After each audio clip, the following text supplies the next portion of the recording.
Welcome to another edition of Three Guys, and today a very special guest, Drew Sinclair from SVN Architects, talking about Beaver Valley. Drew, welcome. Thanks for joining us. Thanks, Simon. So we're going to start today. We thought that with about 110 days, Tim, till ski season. We're right about there. Which is very exciting. I can't wait to get on the slopes. We thought we would give a little bit of an update on facilities and properties.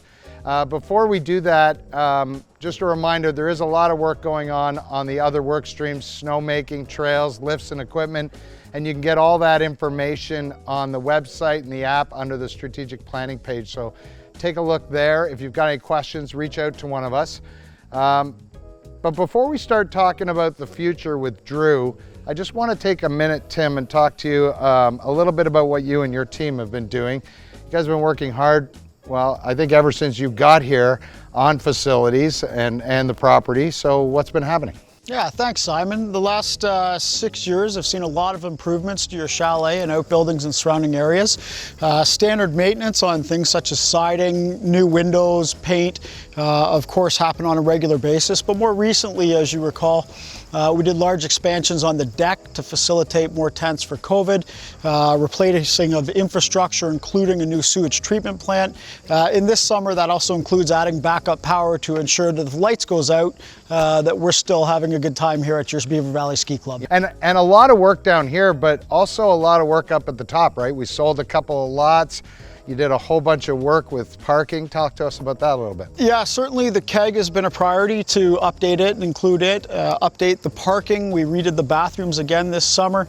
You know, in the last couple of years, once again, we've replaced all the windows, redone the siding and the heating in the Keg, and we continue to prioritize that to make sure that our members that use the top of the hill more are considered as part of the process and included in everything we're doing.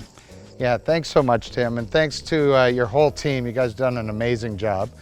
Thank you. I'm going to switch gears a little and come to you, Drew. And when you joined me at the town hall, and thank you so much for that, Drew was at the town hall. I know you all couldn't be there, so we want to kind of revisit a little bit again around what your vision is and how you got there. So when you started the presentation, I think I recall you talking about guiding principles, and that really caught me as an interesting way to start. And then you went into phases, but why don't we start with guiding principles? So yeah, what was sure, that all about? Simon? So whenever we do a project like Beaver Valley, we begin with really talking to our clients or talking to those that are going to be experiencing the project we're developing. And I know our work with you began with just that, with asking some critical questions in the membership and trying to determine what the most important elements of any future either renovation or addition would be.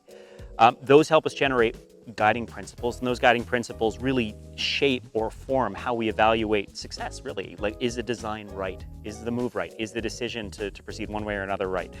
So with Beaver Valley and the Beaver Valley membership, there were really five key elements that came out of those early conversations. And going back to the town hall, one first and foremost was the club experience, the scale of the spaces.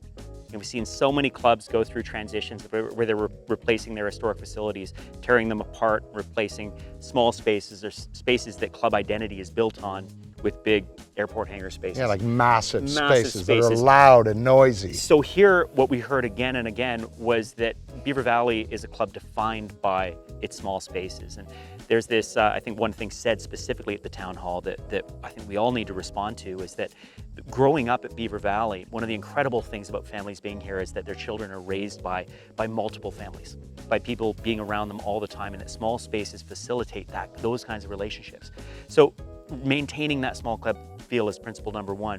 And that principle is supported by a whole other series of principles. We know that the member experience is created by both skiing on the hill and what happens inside the lodge. And the lodge is a lot of food service. There's a lot of programming in there. And you know how many meals we're serving on a day-to-day basis. So understanding what's working and not working and figuring out where to intervene, dealing with the food service experience, we'll talk about that in a minute when we start to speak about phases, but member experience and maintaining and improving a high quality member experience, starting with food service inside the clubhouse, was principle number two. Principle number three is maybe a bit of an obvious one. It's a ski club. We live outside and we live inside. and figuring out a way to focus on improvements both outside and inside that really engage and improve that inside-outside experience, whether it's skiing down, coming into the lodge, whether it's dining outside or inside. So trying to resolve that interface. We're a big club. And as members age, but really as the diversity of the club increases, the accessibility challenges of operating the club are key. So principle number 4 was assuring that we're bringing accessibility to the clubhouse. Like today, we have an amazing series of spaces inside the clubhouse, but none of them are truly accessible. So assuring that through this project, we're delivering accessibility, and each one of the improvements we're making is a key principle.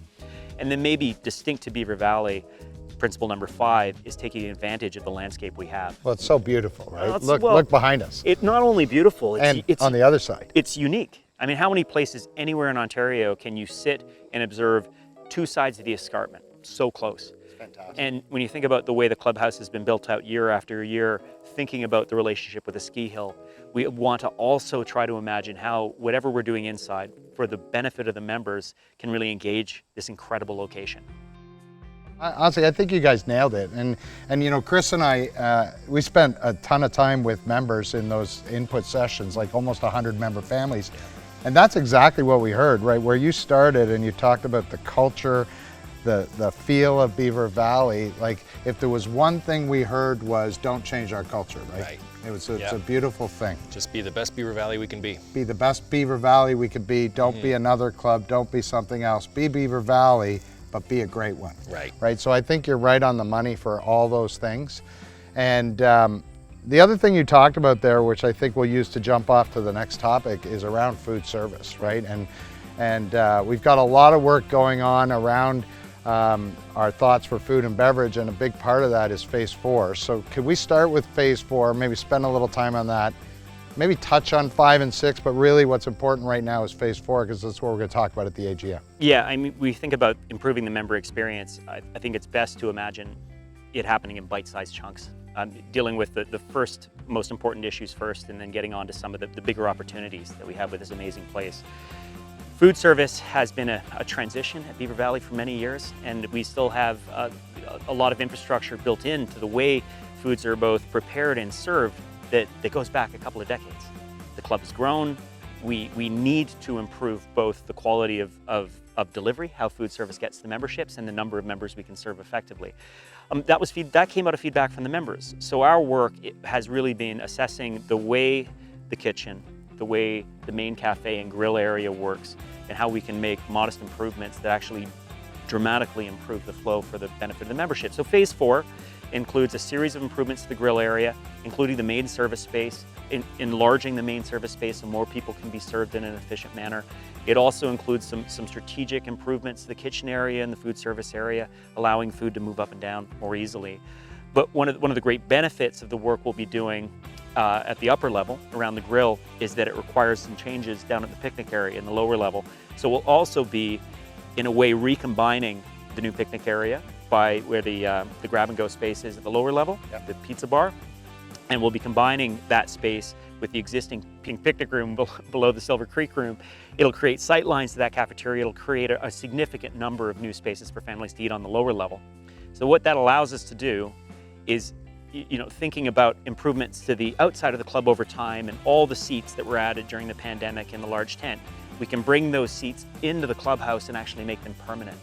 All of these changes, although modest, over time, may introduce as many as 350 new seats into the clubhouse. And that's starting to dive a little into phase 5, That's right? right? That's right. So just before we go into phase 5 and we talk a little bit about the benefits there, which for sure seating is probably the main one and a big concern that we've always had.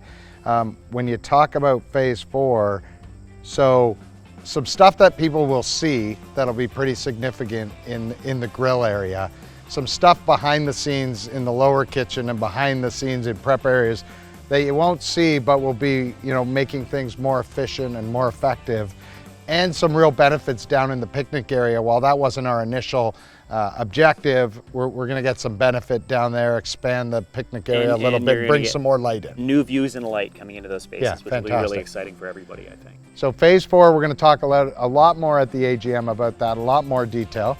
So, but really quickly, phase 5 and 6, what are those about? So if phase 4 begins to deal with some of the efficiency and I'd say the long-term issues of how the existing lodge functions, phase 5 and 6 really deal head-on with the crush, with the space we don't have today.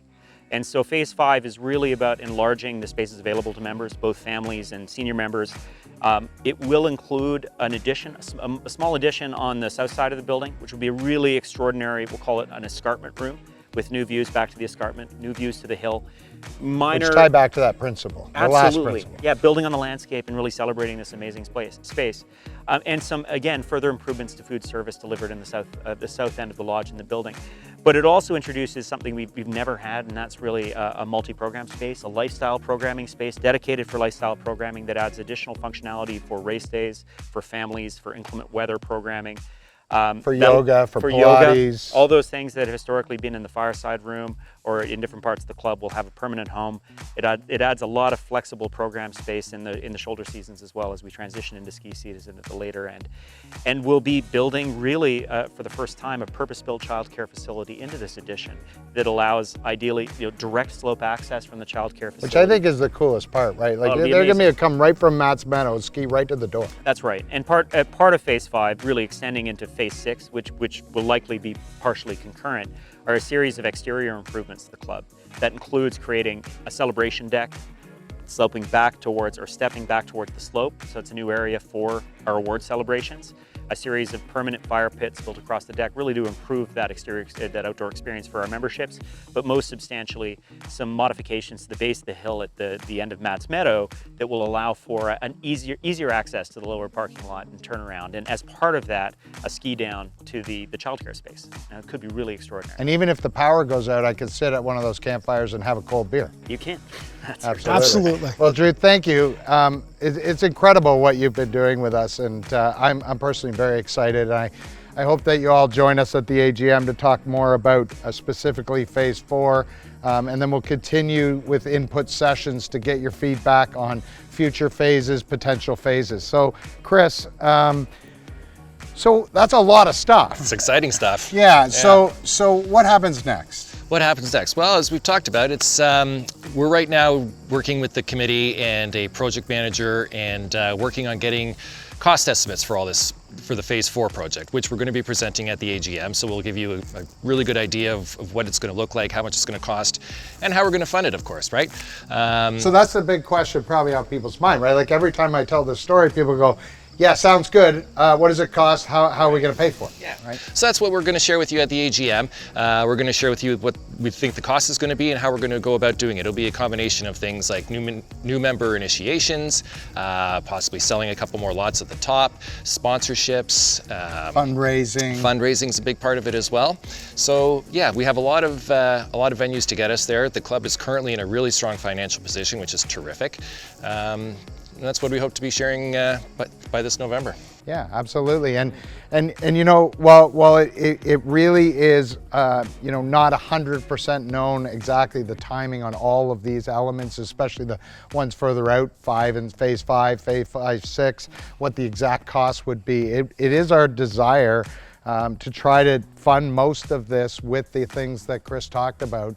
And you know, if there's the need to talk to membership about funding for one of those future pieces, we would communicate well ahead of time. Of course. We'd have a vote. Yep, we're busy working on those financing plans, and yeah, if anything needs to go above and beyond that, yes, the conversations would happen very early and would involve lots of input from the members and would of course go to a vote. And for phase 4 discussion at the AGM, our anticipation would be that there wouldn't be funding required at this point. That's our desire. That is our desire, that's our anticipation, and yeah, I think we're tracking well towards that goal. Okay, great. Yeah. Chris, Tim, Drew, thanks so much for your time today.